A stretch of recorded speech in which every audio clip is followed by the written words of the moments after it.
Hello TUI. I wonder if you realise what you're doing.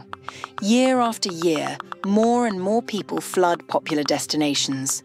The beaches are overcrowded, drunk tourists pack into local buses, and locals withdraw because they feel like strangers in their own home. Is that really what you want to promote? Cheers. Tara. Let's face it, tourism brings a lot of joy. It means sunshine, family time. For millions of holidaymakers, it brings unforgettable moments. And for locals, it means jobs and opportunities. And let's take Mallorca as an example. In the Balearic Islands, tourism makes up nearly half of the local economy. It also provides around 42% of all jobs. But as we just heard, there's another side when it comes to tourism. Last year, over 14 million tourists came to the island of Mallorca, while the local population is just under 1 million. That's 14 times the number of residents. And this leads to challenges, sometimes summed up in one word: overtourism. We're on it, right? A TUI podcast on sustainability and the future of travel.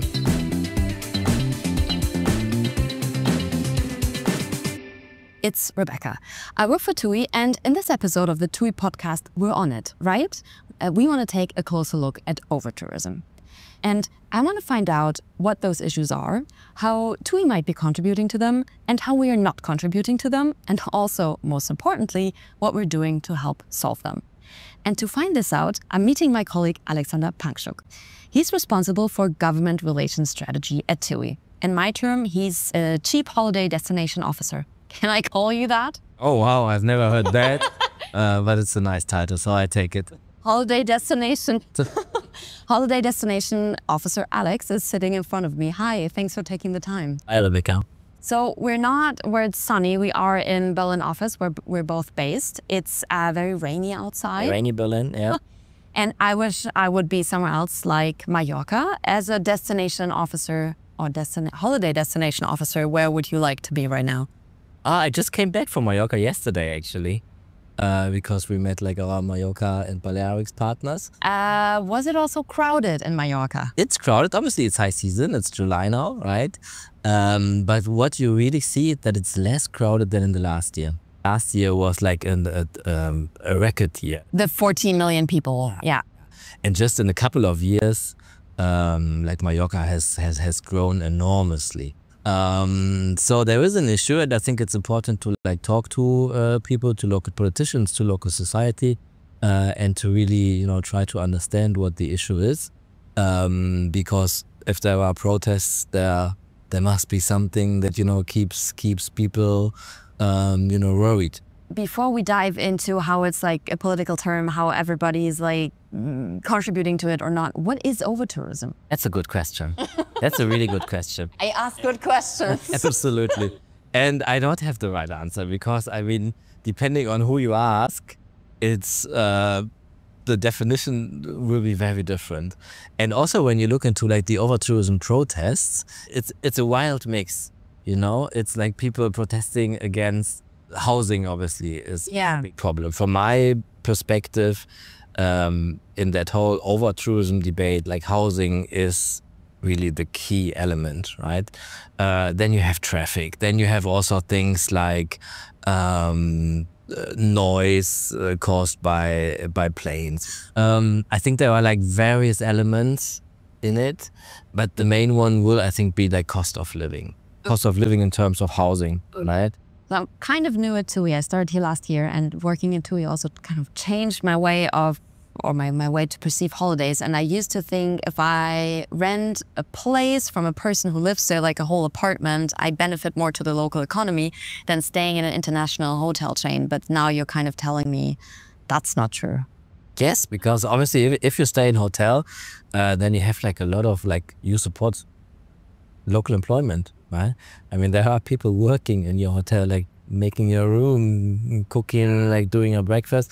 And like TUI, for example, has in a destination like Spain as a whole, I think we have like way over 10,000 TUI employees, like directly employed TUI employees in a country like Spain.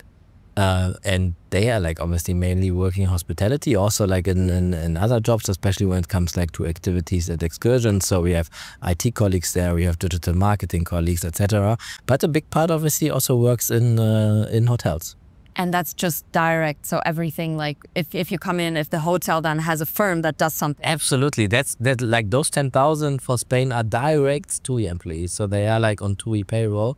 And then if you think about, I don't know, like laundry services, like where we buy, you know, where we do our sourcing is obviously we try to be as local as possible, right? So like the, you know, your breakfast eggs obviously don't come from Hanover or from Berlin. They come from like somewhere in Spain if you holiday in Malaga, right? So those indirect effects on employment are obviously huge. Okay, so it's good to keep an open mind also in this podcast, also if you ask critical questions.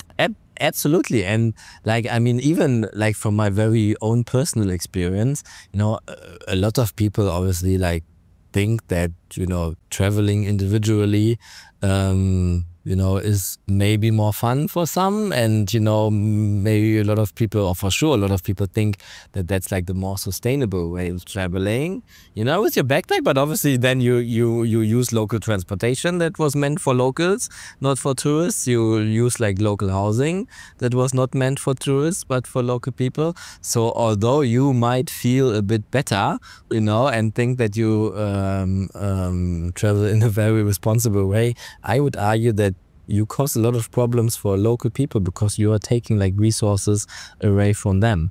If we just stick to Mallorca for now, right? Because it's also like an island that very much represents like the traditional TUI business model, right?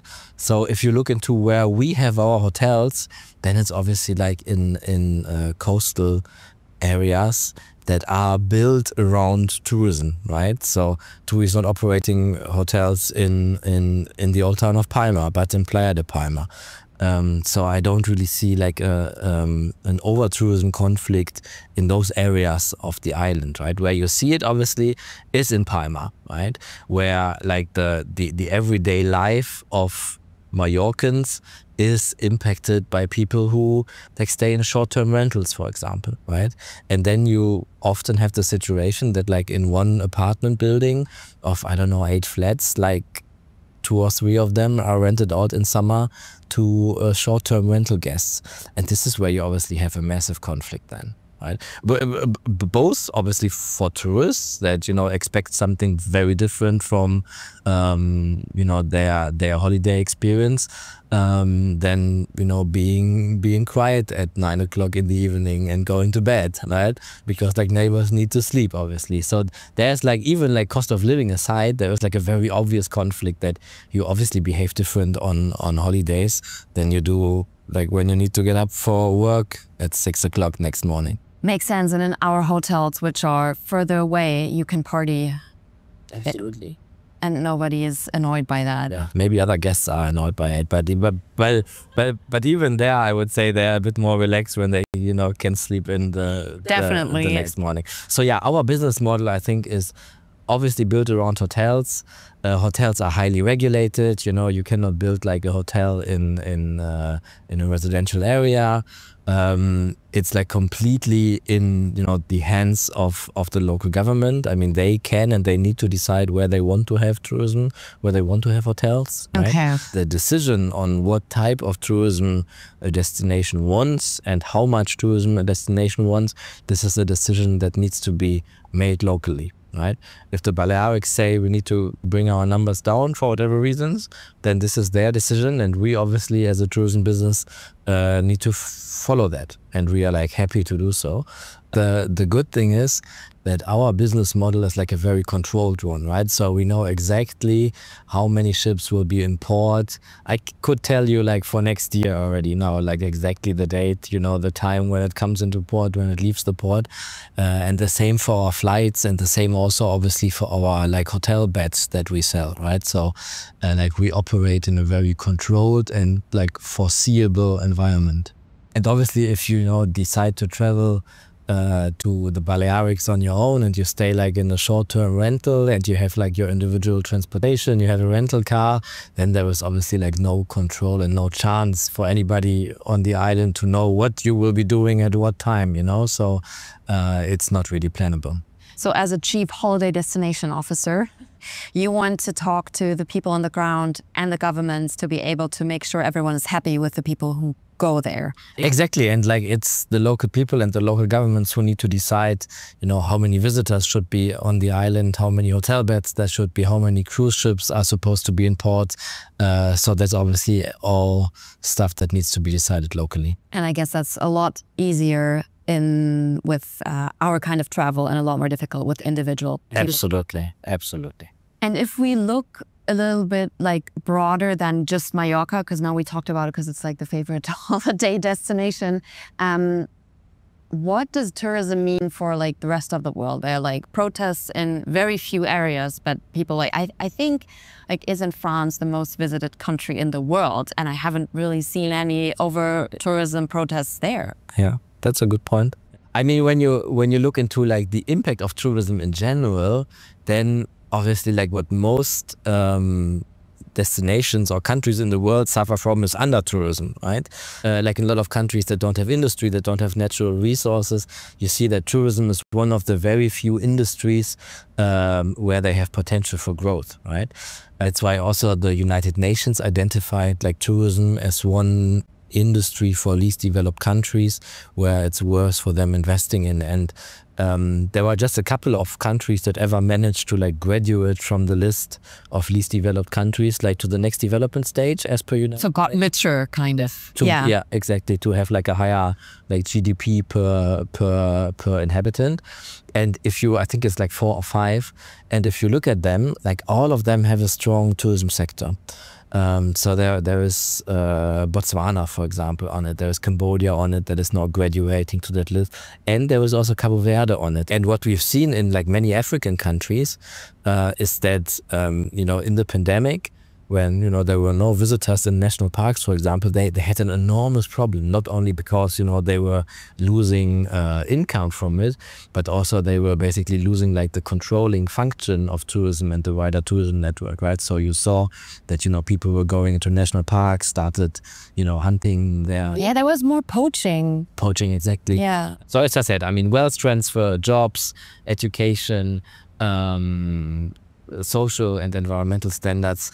I think there are a lot of good examples of how tourism done right, and there will certainly be, you know, negative examples all over the world where like a tourism industry that developed like too fast or, you know, in an uncontrolled way also like brings challenges. But tourism done in the right way and in a very controlled way can be like a very strong engine for, you know, social and economic development. Okay, so there are different kinds of tourism. There is, yes, we as TUI transport people to holiday hotspots, but in the kind of controllable way. And you talk a lot to the people on the ground to find out what the issues are, and you're trying to solve that. And the other point you made earlier is that tourism brings a lot of good, that it's a force for good.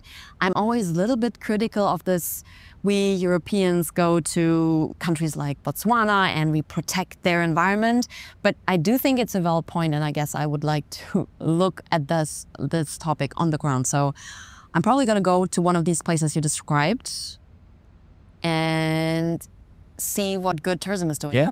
But first of all, thank you for guiding us through the world of tourism and the different forms of tourism and the tourism that is maybe leading to more challenges than other forms of tourism. Thanks, Alex. Thanks, Rebecca.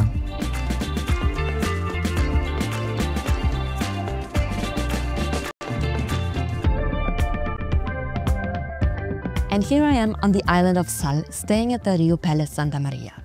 Rio is a joint venture partner of the TUI Group. And I wanted to come to Sal for this episode because the island is a very good example that tourism can be many things, and it can definitely be a powerful force for good. Yes. And when I told the assistant manager in this hotel that I'm working on a podcast about the positive and negative impacts of tourism, he said, "Oh, great, let's talk." Because for him, tourism has really changed his life for the better. His name is Elvis Marques, and he started out as a night shift receptionist. Now he's the assistant manager of one of the biggest and, well, in my opinion, nicest hotels in the country. Thank you, Elvis Marques, for having me. Of course.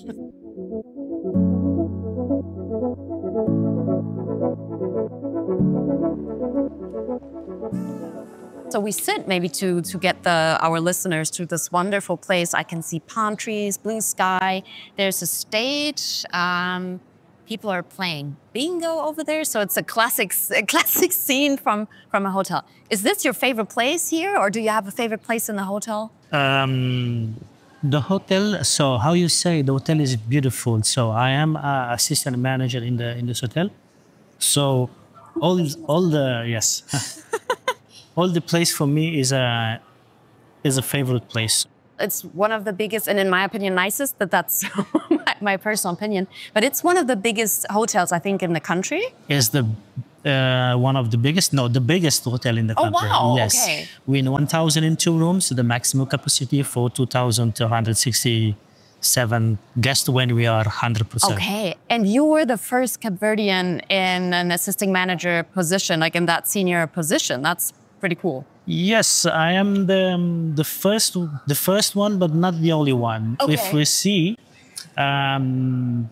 since the beginning, the Rio in Cape Verde, they decide to promote local people for chief of the department. Okay. So I will be not surprised if tomorrow they decide to promote another local people for the direction or something else.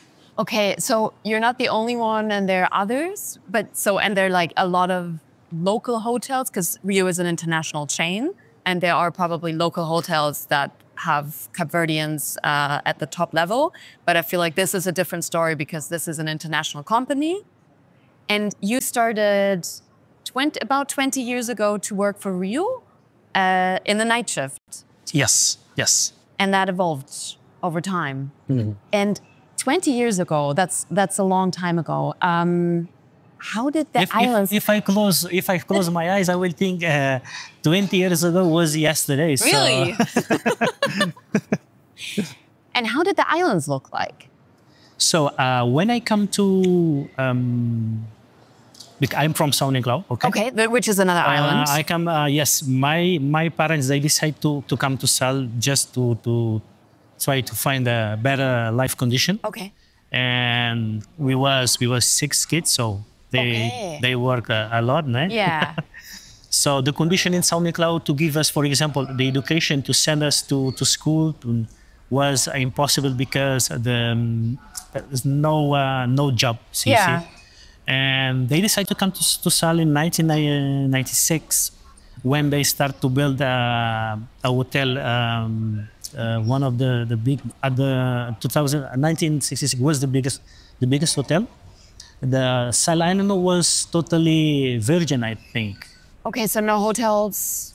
Okay, we have some hotels, but not like now. Okay. So we will see is a big difference. So the tourism has bring a lot of change. So we have better things. For example, a hospital. We have school. The life condition at the moment for a lot of people is better, and I think will be better in the future because the Sal is still growing. We have more taxis coming, so we have more money at the moment. So you can see by your own because. Things is changing, and it's changing for better. Yeah, that's a completely different perspective. Just to give a little bit of context, up until the 1980s, there was still serious hunger here on the island. And things might not be perfect yet, but the situation is stable. For example, when it comes to healthcare, education, and also food supply, things are just a lot better. I just spoke to a colleague about Mallorca. There, around 42% of all jobs are linked to tourism.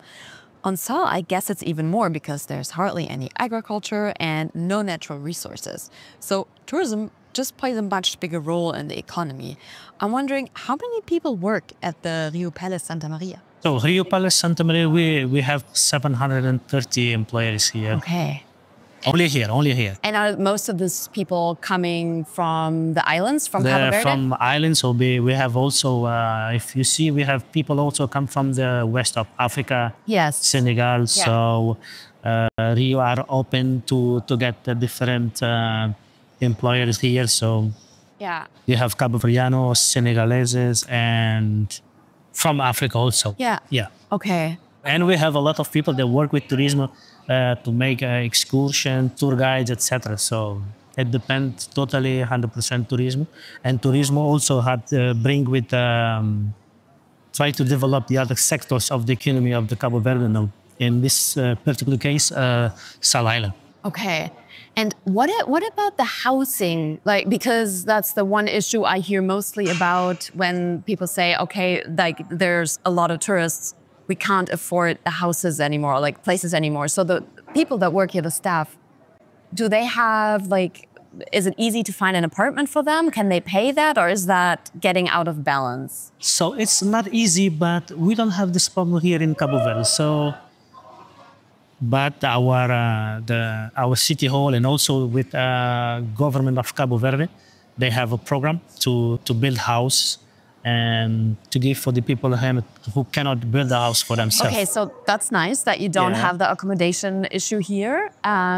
So there's nothing that changed to the worse. I came here with the opinion that I thought more people in Cabo Verde would tell me, oh, tourists, they can be really annoying. But I feel like I have to correct my thoughts. Maybe. Because also like you now, obviously, I mean, you also work in tourism, but even when I was on Santiago, which is an island which is not that much tourism, people told me that they would like to have bigger hotels because they want the jobs. And during COVID, it was like you had to help each other and it was more difficult. I feel like the question shouldn't be like, is tourism a good thing or tourism yes or no? But the question is how you do tourism, right?